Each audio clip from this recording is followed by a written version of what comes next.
សកម្មភាព BA នាងខ្ញុំទាំង3របស់ផលិតផលកុមារឈានមុខចូលរួមក្នុងកម្មវិធីដាក់ស្តង់តាំងពីពណ៌អាជីវកម្មកម្ពុជាលើកទី4ចាដែលជាកម្មវិធីដើម្បីបង្ហាញអំពីផលិតផលខ្មែរដែលផលិតនៅក្នុងប្រទេសកម្ពុជាយើងជូនទៅដល់បងប្អូនប្រជាពលរដ្ឋខ្មែរយើងបានធ្វើការចាសាក់លបងគុណភាពក៏ដូចជាផលិតទៅលើគុណភាពទូទៅរបស់ផលិតផលខ្មែរយើងផងដែរចា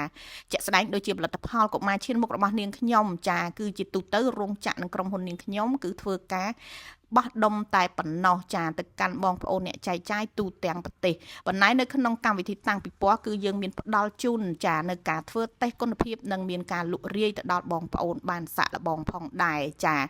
ទន្ទឹមនឹងនេះនាងខ្ញុំចាមានរៀបចំជា content ប្លែកថ្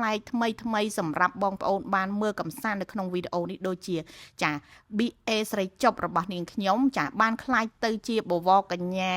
កុមារឈានមុខចាដែលមានលក្ខណៈប្លែកមួយបែបសម្រាប់ស្រីចប់ចាគឺបែបលះចឹងតែម្ដងគឺ BA របស់ផលិតផលកុមារឈានមុខអមទៅដោយចាប្រុសស្អាតយើងទាំងពីរនាក់គឺអូនក្តីនិងអូនណាណាដែលជា BA របស់ផលិតផលកុមារឈានមុខផងដែរចាគឺនាងខ្ញុំធ្វើយ៉ាងណាចារៀបចំជា content ប្លែកចាសម្រាប់បងប្អូនបានទស្សនាហើយនឹង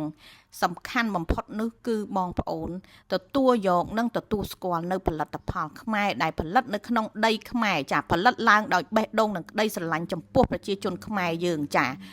បុគ្គលិកកម្មករខ្មែរចាថៅកែខ្មែរចា